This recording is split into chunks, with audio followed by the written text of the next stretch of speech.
Con cada nueva rueda de prensa, el ambiente en Barcelona parece volverse más denso. La mirada de Hansi Flick, siempre metódica y controlada, ahora refleja algo que va más allá de la preocupación táctica, el peso de las expectativas.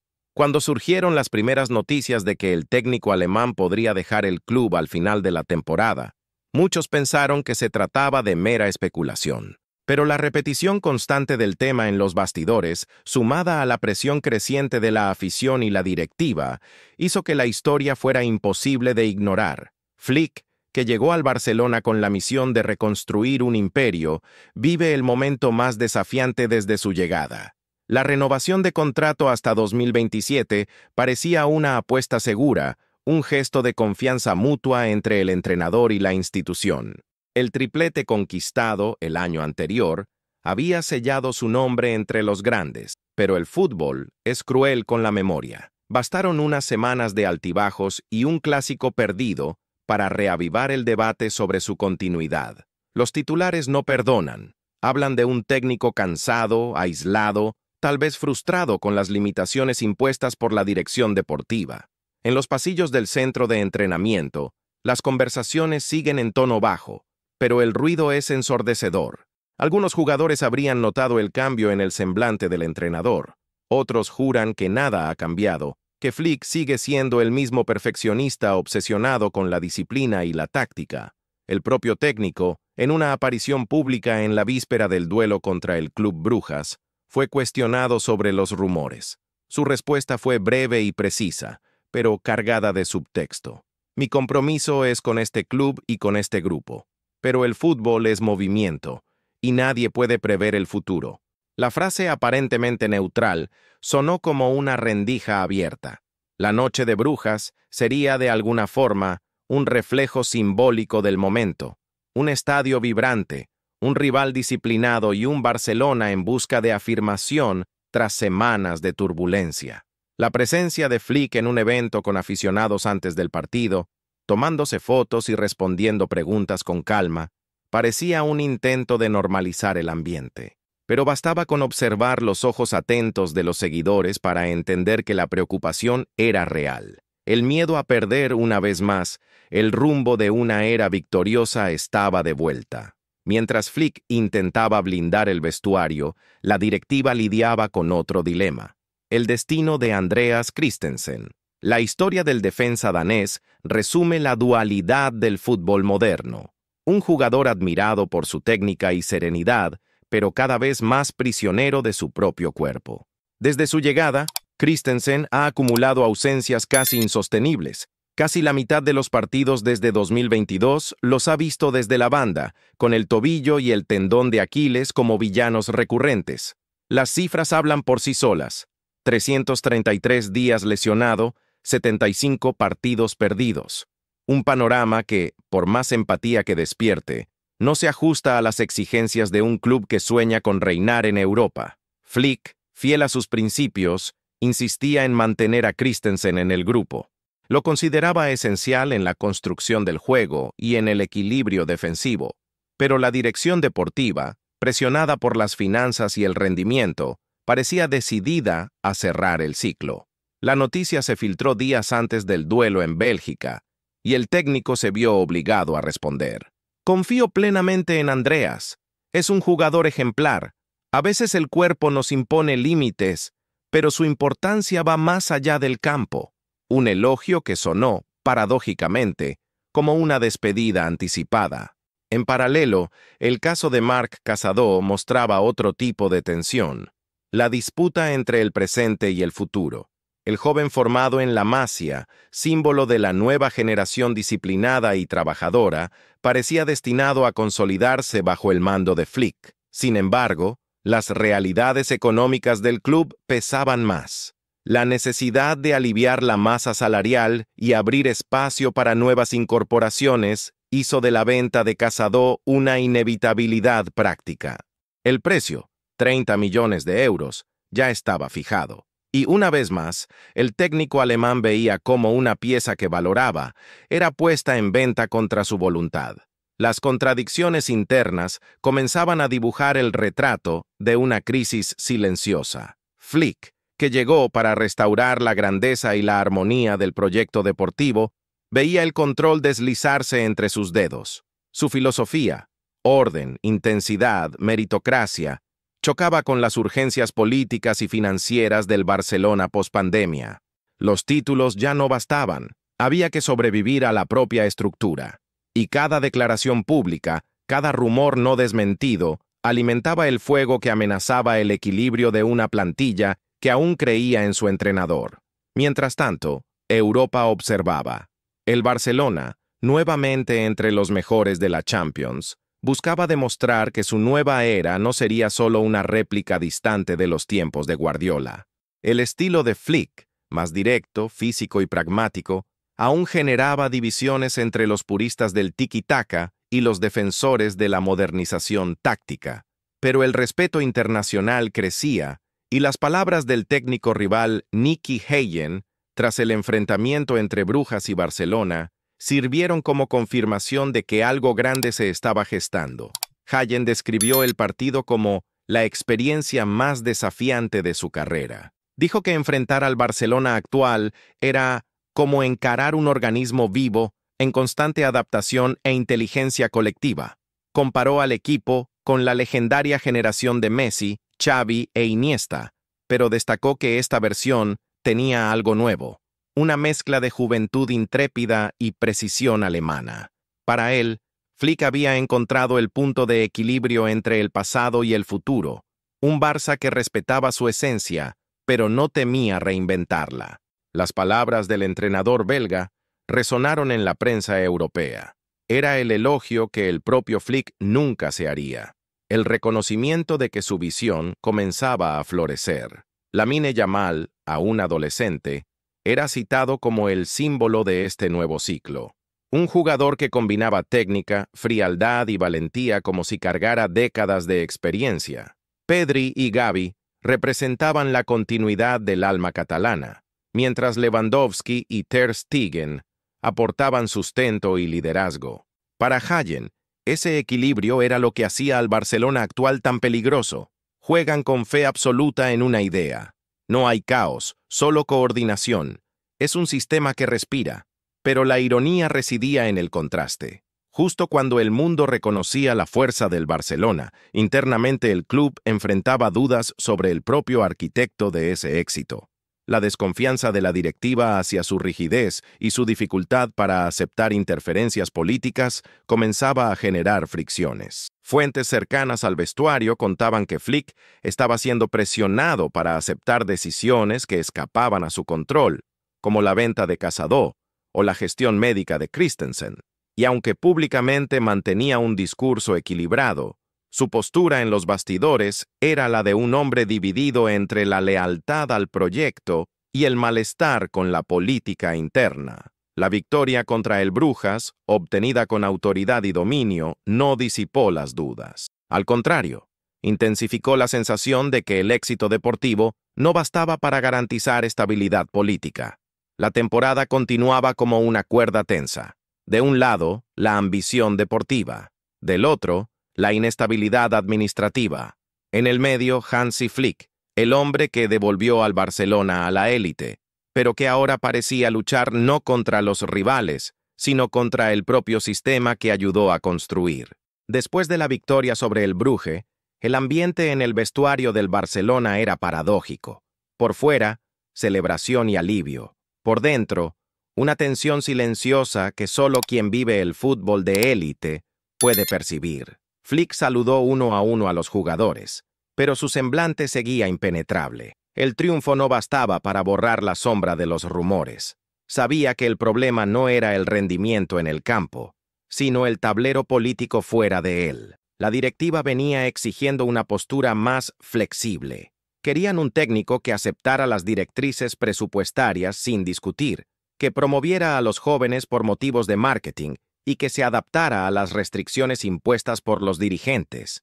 Pero Flick, formado en una cultura de disciplina alemana y principios rígidos, nunca fue un hombre que cediera al improviso. Su método es exacto, científico, casi matemático. Exige obediencia a la estructura, a la meritocracia, al trabajo. Y eso, en un club históricamente atravesado por la política interna, empezaba a generar fricciones. En la oficina de la dirección deportiva, la discusión sobre el futuro de la plantilla ya había superado el terreno técnico. Había informes financieros, gráficos de rendimiento y hojas de cálculo con el costo de cada jugador. Christensen, con su extenso historial médico, era visto como un pasivo financiero. Casado, aunque talentoso, era considerado un activo de valorización inmediata. Flick no estaba de acuerdo. Para él, el fútbol no se medía solo en euros y diagnósticos. Veía en Christensen un cerebro táctico, en Casado un espíritu de la Masia que aún cargaba el ADN del club, pero la lógica corporativa venció a la lógica deportiva. La decisión se oficializó internamente. Casado sería vendido en el mercado invernal. Christensen no tendría renovación. Flick fue informado y reaccionó con serenidad, pero dentro de él algo se rompió. Entendió que el poder que creía tener era solo parcial, que el proyecto que imaginaba construir ya no estaba completamente en sus manos. Los jugadores notaron el cambio. Entrenamientos más cortos, silencios en las pausas, conversaciones breves y directas. El tono de Flick se volvió más frío. Parecía luchar consigo mismo, entre el profesionalismo y la frustración. Los capitanes, liderados por Ter Stegen y De Jong, intentaron intervenir discretamente, reforzando la unidad del grupo. «Estamos contigo», le dijeron, según fuentes internas. Pero el entrenador solo respondió: «El Barcelona siempre estará por encima de todos nosotros, incluso de mí». Mientras tanto, la prensa alimentaba el incendio. Titulares sobre crisis interna, divergencia de prioridades y distanciamiento entre Flick y la directiva dominaban los diarios catalanes. En programas deportivos, exjugadores opinaban libremente, algunos defendiendo al técnico, otros pidiendo un cambio de ciclo. El ruido crecía, y el propio Flick empezó a evitar apariciones públicas fuera de los compromisos oficiales. Pero dentro del campo, algo fascinante ocurría. El equipo, quizás motivado por la incertidumbre, empezó a jugar con una intensidad inédita. Contra el Girona, una victoria por 4-1. Frente al Atlético, dominio absoluto del mediocampo. Yamal, cada vez más protagonista, parecía interpretar el caos a su alrededor y transformarlo en arte. Sus regates, sus pases, su frialdad ante la presión, todo indicaba que el chico ya cargaba el bastón simbólico de la nueva generación. Pedri y Gavi, en perfecta sintonía, eran el motor creativo. Lewandowski, aunque con menos goles, asumía el papel de mentor. El Barcelona de Flick empezaba a adquirir una identidad propia, menos lírico, más cerebral, menos dependiente de la posesión, más eficiente en la ejecución. Era el reflejo directo del entrenador que moldeaba cada sesión de entrenamiento con precisión quirúrgica. Estudiaba a los rivales como quien descifra algoritmos. Los jugadores describían las prácticas como laboratorios tácticos. Todo era cronometrado, medido, rehecho hasta el agotamiento. Y paradójicamente, fue esa frialdad alemana la que reavivó el alma catalana. El equipo volvió a creer. La afición, aunque dividida, empezó a notar que bajo la rigidez de Flick había un propósito: reconstruir el Barcelona sobre bases sólidas, libres de improvisación. En cada partido, la confianza crecía, pero dentro de la directiva, la paciencia disminuía. Un consejero cercano al presidente confió a periodistas que Flick no se adaptaba a la cultura política del club. Traducción: no aceptaba interferencias. Eso bastó para que los rumores de ruptura ganaran fuerza. Surgieron versiones de que Flick ya tenía ofertas de clubes ingleses e incluso de una selección nacional. Ninguna confirmada, pero suficientes para alimentar el ciclo de desconfianza. Al mismo tiempo, el discurso de Nicky Hayen, técnico del Brugge, seguía resonando. Su frase, «El Barcelona es el mejor equipo de Europa en este momento», se convirtió en titular mundial. En Múnich, París y Manchester, los analistas destacaban el equilibrio táctico y la evolución del plantel. Y pese a las incertidumbres internas, la imagen externa del Barcelona era la de una potencia renacida. El paradoxo se ampliaba. Cuanto más brillaba en el campo, más sombra había fuera de él. En una cena privada con miembros de la directiva, Flick habría sido directo. «Puedo perder títulos, pero no pierdo principios». La frase, reproducida por una fuente cercana, corrió por los pasillos como una sentencia.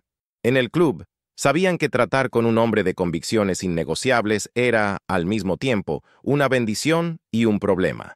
Mientras el futuro se debatía en reuniones y titulares, el presente mostraba un Barcelona cada vez más dominante.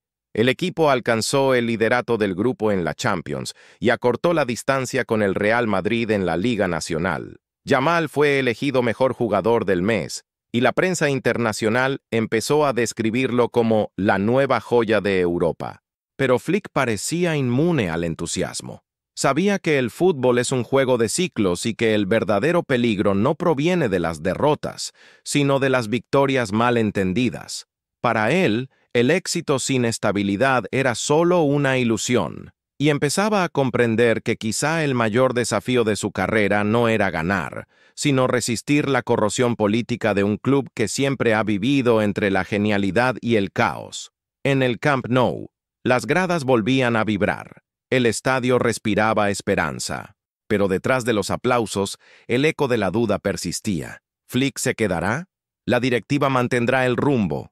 ¿O el Barcelona está a punto de vivir, una vez más, la misma historia de gloria y ruptura que marcó su destino? Las gradas del Camp Nou volvían a estar llenas. Las banderas ondeaban bajo el viento frío de una noche europea. Para la afición, aquel Barcelona representaba un renacimiento. Para Flick, era una prueba silenciosa. El partido siguiente a la victoria contra el Brujas se había convertido en un símbolo. Más que ganar, el equipo necesitaba demostrar que la estabilidad aún era posible. Flick sabía que la fuerza de un club no se mide solo por los títulos, sino por la capacidad de mantener la coherencia en medio del ruido. Ya había visto imperios derrumbarse desde dentro. El Bayern de 2021 era el recuerdo vivo de ello. El ciclo de la gloria, cuando no va acompañado de renovación, se pudre en silencio. Y ahora, al mirar el banquillo del Barcelona, veía repetirse el mismo peligro. Durante el entrenamiento previo al partido, el cuerpo técnico observaba al entrenador caminar por el campo, atento a cada detalle, a cada desplazamiento de un jugador sub-20 que pedía espacio. No hablaba mucho, pero cada gesto contenía una enseñanza. Su obsesión era transformar jóvenes en piezas maduras, y en eso nadie simbolizaba más que Lamine Yamal. El chico se había convertido en el reflejo del ideal de Flick: disciplina, visión y valentía. En los despachos, los ejecutivos intentaban negociar con inversores y patrocinadores. La imagen pública del club, a pesar de los problemas financieros, estaba en alza. La Champions reavivaba la esperanza comercial, y los nuevos talentos se convertían en activos estratégicos. El discurso era pragmático, casi mercantil, y eso irritaba a Flick. Veía el riesgo de que el fútbol se convirtiera solo en un producto.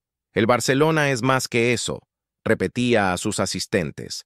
No se puede vender el alma y llamarlo progreso, pero las decisiones administrativas seguían avanzando. Casado fue oficialmente puesto en el mercado. Nápoles, Inter y Leipzig se acercaron. El jugador, dividido entre la gratitud y la frustración, buscó a Flick en privado. La conversación duró pocos minutos. El técnico lo escuchó en silencio. Le puso la mano en el hombro y solo dijo: «La vida te saca del lugar correcto para probarte que perteneces a uno aún mayor». Casado salió con los ojos vidriosos. Era la confirmación de que la despedida estaba cerca. Esa semana, la prensa publicó un titular que cambiaría el ambiente. Flick evalúa dejar el Barcelona al final de la temporada. El texto, basado en fuentes anónimas, describía a un entrenador cansado de las interferencias y dispuesto a no renovar el ciclo. La noticia cayó como una bomba. La afición se dividió. Algunos lo veían como víctima del sistema. Otros lo acusaban de abandonar el proyecto en su mejor momento. La presión aumentó. En los entrenamientos, sin embargo, el equipo reaccionó. Como si quisiera demostrar algo al mundo, los jugadores encadenaron una serie de actuaciones dominantes. La victoria sobre el Betis, con 3 goles antes del descanso, fue el retrato de la armonía que Flick tanto buscaba. La plantilla jugaba con sincronía absoluta. Cada movimiento era parte de un patrón invisible. Era la esencia de su filosofía. El fútbol como sistema vivo, donde cada célula, cada jugador, entiende su papel en el organismo. En la rueda de prensa posterior al partido, el entrenador fue directo. Cuando todos creen en la idea, el juego fluye. Eso es el Barcelona. Y por primera vez, sonrió. Fue un gesto breve, pero sincero. La prensa intentó sacarle algo sobre los rumores, pero Flick desvió. Hablen de fútbol, no de futuro. Mientras tanto, la afición empezaba a unirse en torno al técnico. Las redes sociales estallaron con mensajes de apoyo. Flick no se toca, se protege, decía un mural digital creado por los aficionados. El movimiento ganaba fuerza. Las peñas organizaban cánticos, pancartas y vídeos pidiendo su continuidad. Aquello parecía tocar al entrenador, aunque nunca lo admitiera. No obstante, el conflicto interno continuaba. La directiva, a pesar de los resultados, mantenía el plan de reestructuración financiera. Querían liberar salarios, renovar contratos en condiciones más bajas y preparar el club para un posible gran fichaje en verano. Flick consideraba la estrategia arriesgada. Creía que tocar la columna vertebral en un momento de estabilidad era un suicidio deportivo. El conflicto se volvía inevitable. En el siguiente partido de la Champions, el Barcelona se enfrentó al Bayern en Múnich. Para Flick, era más que un encuentro. Era el reencuentro con su pasado. El club que lo había llevado a la cima ahora era el rival que ponía a prueba su nueva creación. La atmósfera era eléctrica. Y cuando rodó el balón, lo que se vio fue un duelo de estilos y memorias. El Barça dominó la posesión, el Bayern respondió con intensidad. Al final, 2-2, un empate que valía más que una victoria. En la entrevista, el técnico alemán fue preguntado si aquel era su examen personal. Respondió con calma: la única prueba es mantenerse fiel a lo que creemos, incluso cuando el mundo duda. La frase fue reproducida por periódicos de toda Europa. En Cataluña se convirtió en lema de campaña entre los aficionados. A partir de ahí, el Barcelona se transformó en metáfora. El equipo ya no era solo un grupo en busca de trofeos, sino un espejo del propio club, dividido entre tradición y modernidad, política y principios, dinero e identidad. Flick, con su carácter contenido, se convirtió en símbolo de una resistencia silenciosa. Mientras el fútbol europeo observaba, el Camp Nou volvía a cantar con fuerza. El equipo recuperaba el brillo y los rivales empezaban a temer de nuevo el escudo blaugrana. Pero internamente, la incertidumbre persistía. Flick aún no se había pronunciado sobre su futuro, y la directiva, temiendo perder el control del relato, preparaba una reunión decisiva para el final de la temporada. Era el escenario perfecto para un desenlace clásico. El hombre que trajo orden al caos, enfrentándose al propio caos que el sistema impone. Un círculo cerrado con la misma ironía que siempre acompañó al Barcelona. El club que vive al borde de la gloria y del colapso, alimentado por la pasión de quienes lo aman y por las decisiones de quienes lo dirigen. Con el paso de las semanas, el ruido de los titulares empezó a mezclarse con el sonido de las gradas. El Barcelona, más que un club, volvía a ser un sentimiento colectivo. Cada victoria, cada toque de balón, cada expresión en el rostro de los jóvenes de la cantera mostraba que algo profundo había sido sembrado. Flick, aún rodeado de incertidumbres, cumplió lo que prometió. Devolvió la identidad al equipo. La duda sobre su continuidad persistía, pero para el aficionado eso ya no era lo más importante. Lo que realmente importaba era lo que se veía dentro del campo, un grupo unido, disciplinado y apasionado por vestir la camiseta.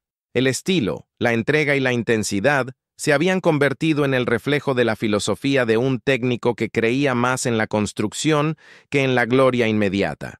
En las gradas, los cánticos resonaban de nuevo con fuerza. El Camp Nou respiraba fe. Y aunque el futuro siguiera siendo un libro abierto, una certeza se mantenía. El Barcelona estaba vivo, más fuerte y más consciente que antes. El trabajo de Flick dejaba huellas, no solo en el marcador, sino en la forma de pensar el fútbol dentro del club. Y ahora, si llegaste hasta aquí, es porque vives y sientes esta historia como parte de ti.